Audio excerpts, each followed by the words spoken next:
I wanted to tell you just a little bit about the drilling sector in this economy.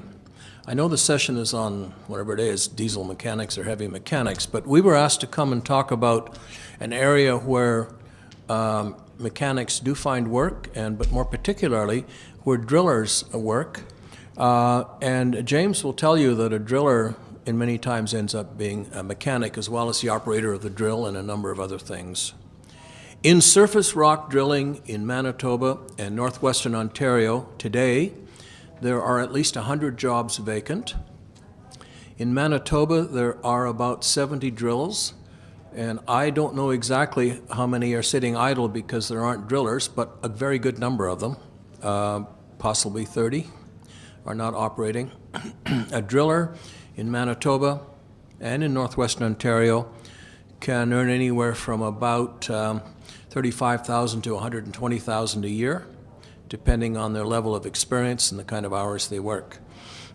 So we have a situation where surface drillers are in short supply and the compensation is pretty good. We also know that surface drillers are nomads.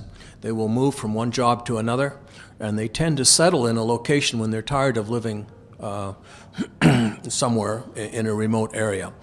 However, if one is to become a driller, the opportunities are that you can probably work anywhere in the country if you want to.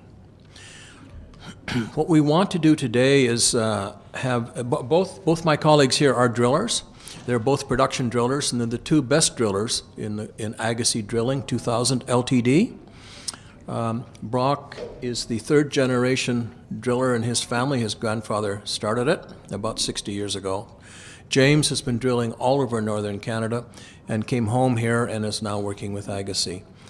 They probably won't tell you, but on the last job they've been on, their production has at a minimum been 25% higher than anybody else's, and in some cases 5 times higher than anyone else's. So Agassiz Drilling is a company that takes on the jobs that are difficult and performs well, and of course we keep on getting work for that reason. They're going to tell you a little bit about what they do, but I really like to see lots of questions, and we want to get a discussion going. Anything you want to ask, go ahead, ask.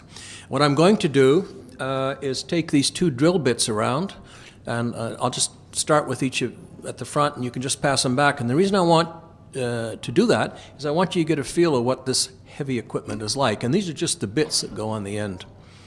These bits have both been, well, one is new, you can't keep that one, but the other one is worn out, and if somebody really got excited, I suppose you could keep it. The person yesterday took away a worn out one.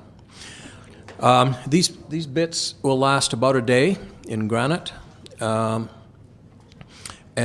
well, you can expect carbon steel pounding on and turning on granite tends to wear things out in a hurry. But I do want you to get a feel of them so you have a tactile experience with what these bits look like. So I'm going to pass them around. We have business cards, and so you can get a hold of us afterwards. We're here to contribute information to you. We are looking for people who want to be drillers. Someone asked yesterday, what is the qualification? The qualification is that you want to be a driller. And the skills and knowledge that you need come along with it. We are starting a drillers training program, and if you look on our website in about a week, you'll see what the details are. And our website is 3wsmim.ca. So let's, James, James has worked all over the place, not only on surface drilling, where you're drilling holes into the rock for explosives to blow the stuff up to make aggregate for construction. James has also worked in diamond drilling in the mines, and most recently was up north. So James, why don't you tell us some of the experiences you have and see what people might want to ask.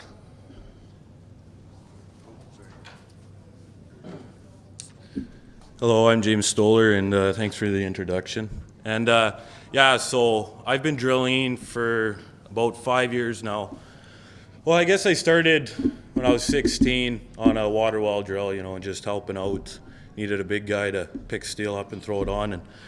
And I got into the industry, which was very good because, you know, if you're like in the construction industry, let's say you're a hole operator, truck driver, anything like that. You can take anybody off the street, just have them jump in a big rock truck and run it around the mine, you know. But drilling is completely different. It's not just running equipment.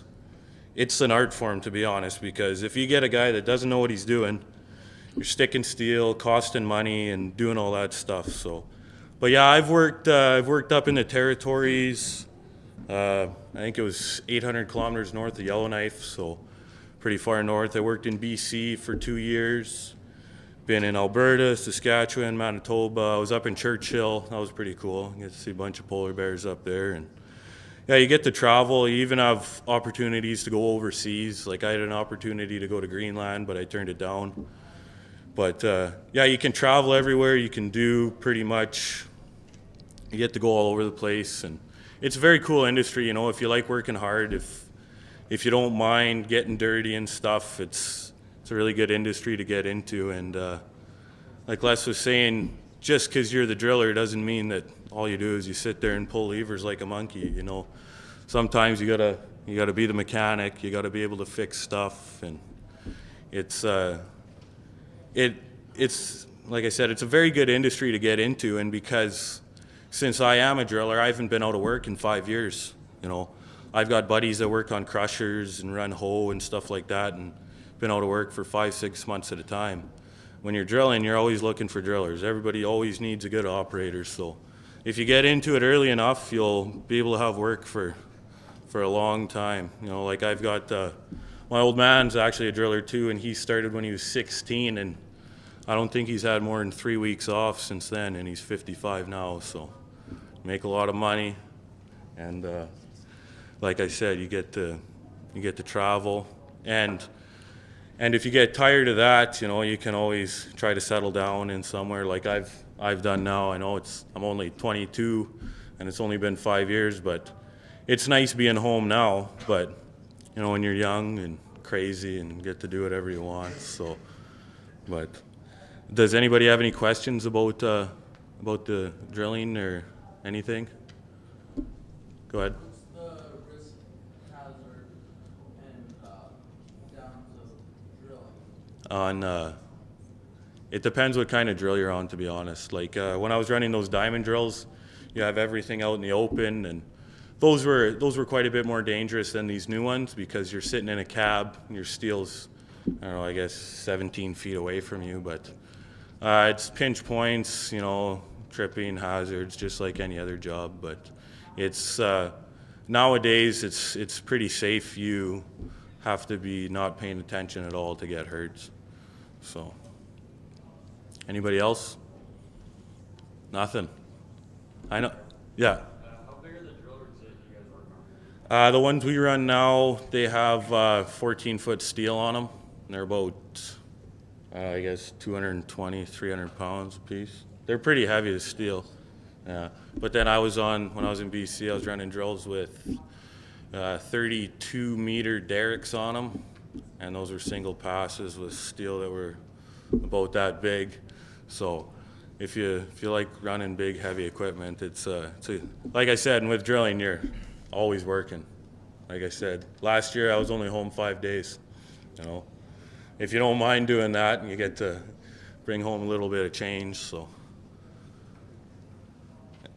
any other questions? No? I'll say a couple things. Okay. A surface drill will cost anywhere from $350,000 to about $1.4 million. The very expensive ones are GPS controlled, and as you probably can see, if you're drilling on a grid, say you're going down 60 feet in granite and there's going to be explosive put down to explode that rock so it can go to a crusher, you need a pretty heavy piece of equipment. If you're drilling in dolomite or in limestone, it's much easier. And I don't know, Brock can tell us how deep they go, but I don't think they go down to 65 feet. Do you? You can go down that far. The thing is, you've got a very heavy piece of equipment and a very expensive piece of equipment. And if the operator makes a mistake, you can leave $10,000 down the hole before you know it, in terms of the steel that gets stuck. So I don't know the tonnage of these machines, Brock. What does the new one weigh? 40,000. 40,000 to 25,000. pounds, eh? So around 20 tons, 15 to 20 tons. So you can imagine when a drill gets moved, you need a low bed and you need to do it pretty carefully. The drill itself doesn't go very fast on the ground, doesn't have to, but they do get moved from job to job, which is a characteristic of it. Brock, do you want to say anything? Or do you want to answer? Why don't we get some questions for Brock, because he's the most experienced driller here, actually. Safety was a good question. Anything else? Yeah? How old did you actually start doing this job? Oh, come get a mic. How old did you start? About 10? Yeah, I started when I was probably summer grade 8, so 13. Just that was my summer job because it was a family business. Well, that's a good point when we talk about training. Don't go away, Brock. Traditionally, surface drillers are trained by being on the job, carrying stuff around, helping the driller. Now, it's just too expensive. You can't pay someone $20 or $25 an hour to carry stuff around. But Brock came up the old way, learning from his dad and from other drillers. Now what we're finding is to expand the number of drillers, we have to do training, and that's what our first training program is about. It's only 5 weeks, and really it's designed to introduce someone to drilling to see if they really want to do it, and to be sure if they get out on a drill, they don't kill themselves or somebody else or ruin the equipment. So the industry has changed for sure. Question? How many people are typically needed per rig? Did you all hear the question? Yep. How many people are needed per rig, Brock?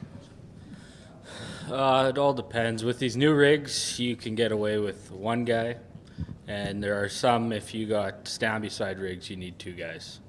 But the new rigs are all cabbed, 1 seat, and then, yeah, you'll have another guy on site with you, changing bits, helping you move steel and stuff, but it's a 1-guy operation now.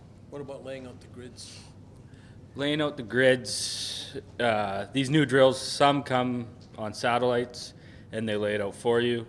But if not, you need two guys to lay out the grid for sure. If you're interested and you want to look at the equipment, there are 3 manufacturers in the world that matter: Sandvik, Atlas Copco, and Furukawa. And yeah, you can tell some people like some equipment and not others. Sandvik have their drills made in Finland.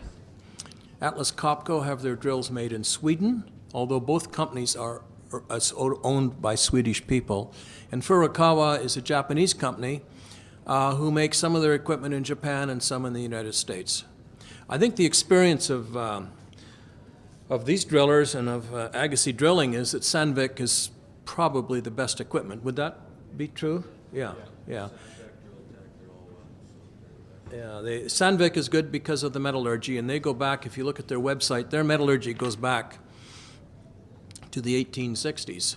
And so they really do have nice equipment. They're very simple, straightforward, and reliable.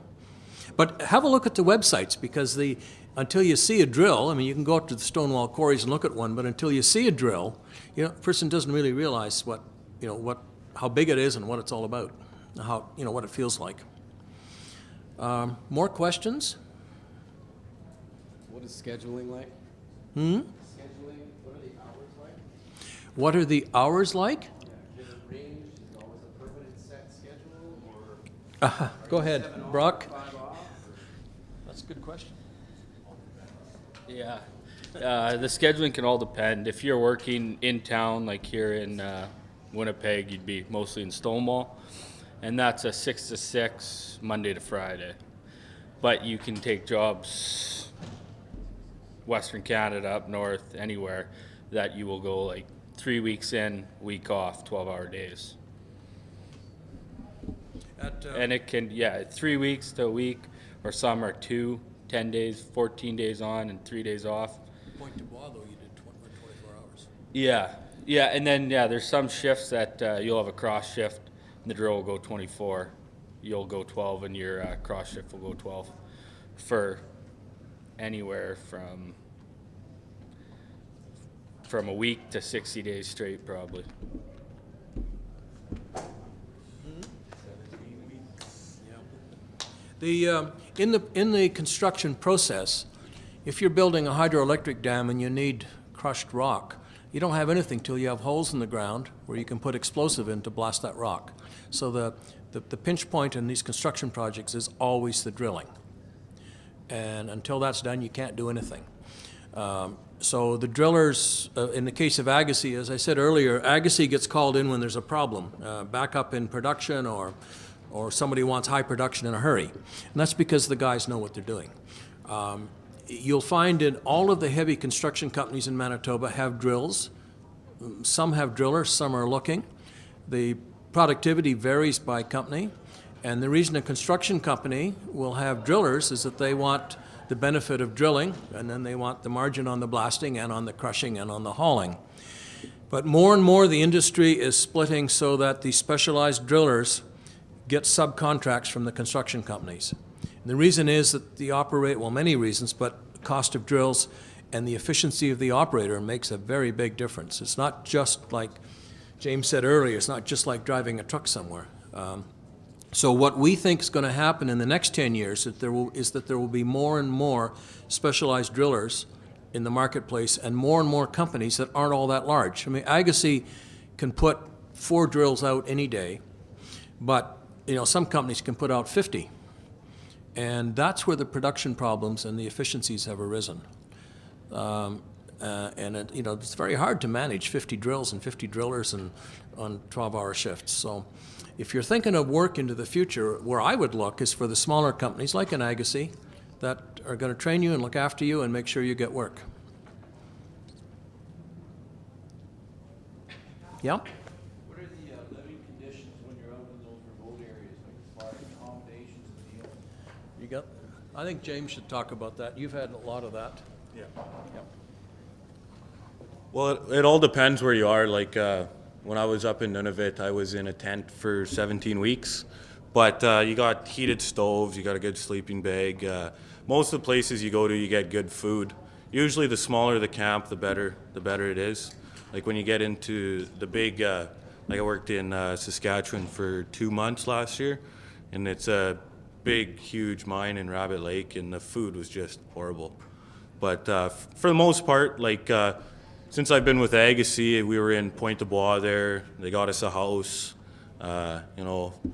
Anything we wanted to eat, we could just go out to the store and buy and charge it. But for the most part, that's what most companies are doing now.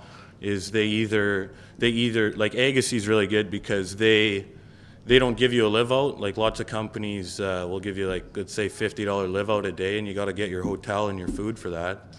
And they just they supply everything for me, and it's really good. I enjoy it.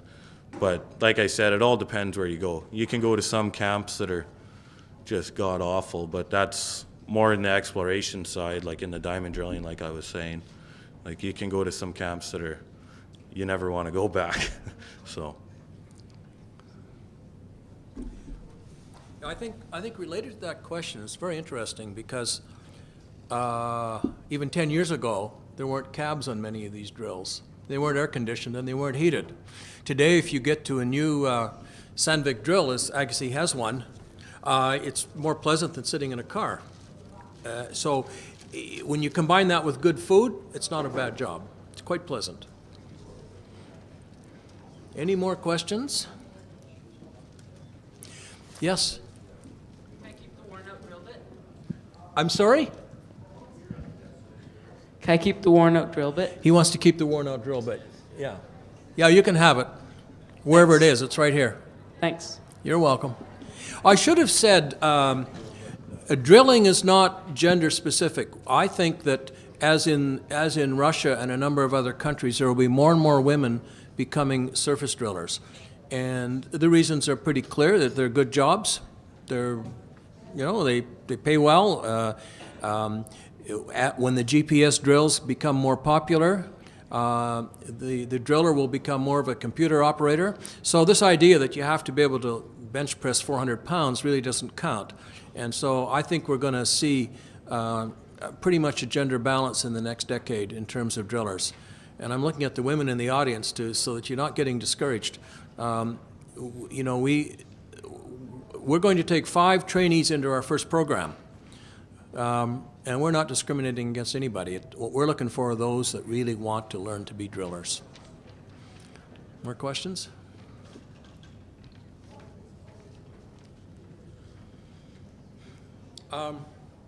Brock has his business cards. You're welcome to come up afterwards and chat some more if you like.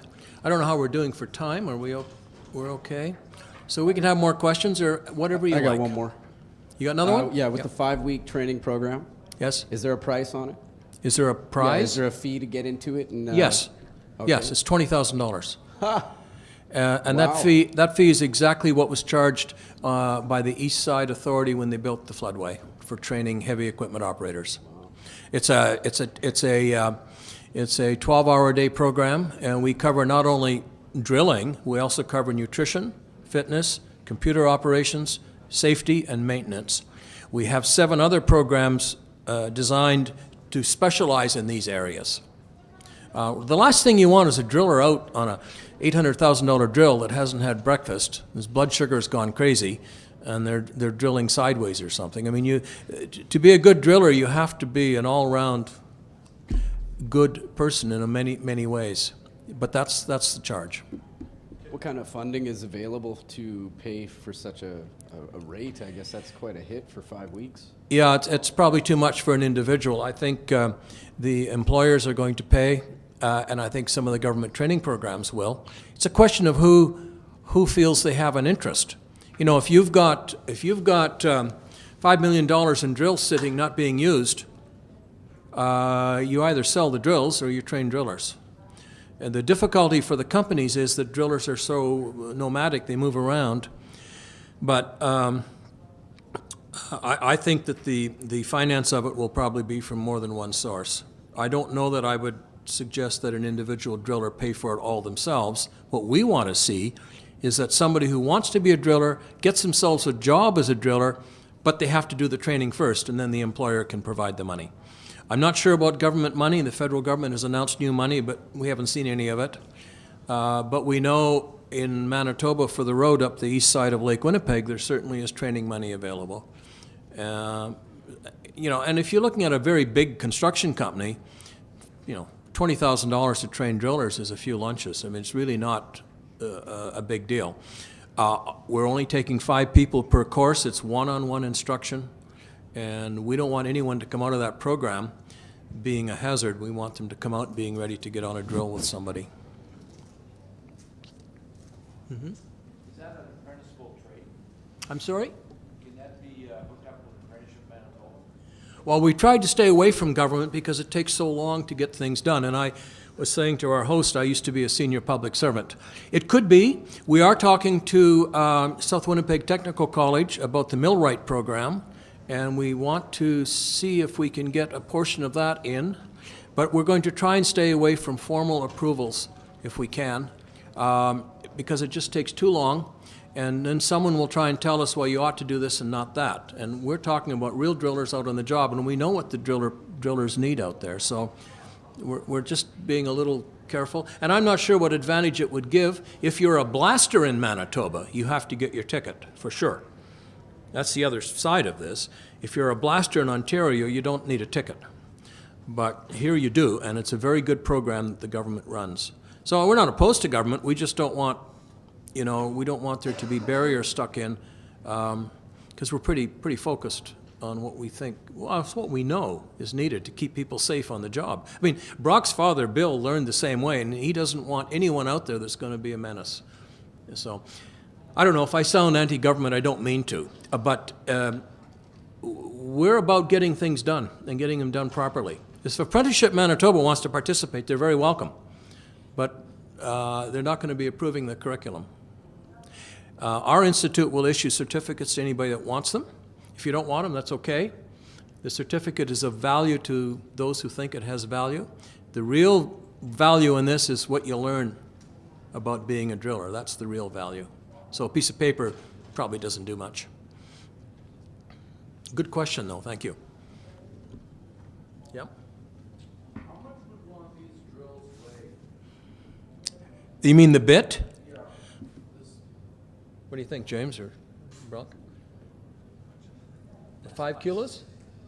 That's probably 7 pounds. Yeah. pounds out, but then you put the rod on and you're. You can get some bits, I've drilled bits that are like this big and they're 350 pounds now. It depends on the diameter of the hole you're drilling, of course. But the drill itself is in the 10 to 20 ton range. And they're quite large machines. I mean, I don't think you could put one in here easily, could you? Or could you? No. Well, it's a drill, you can get it in here, but. Yeah, there wouldn't be much room left. Side of the wall. Next. What do you need for field safety tickets? I'm sorry? Do you need field safety tickets, like your ground disturbance, first aid and all that? For drilling? The standards for safety are set by the safety standards of the province of Manitoba and in other provinces in each case. We do much more.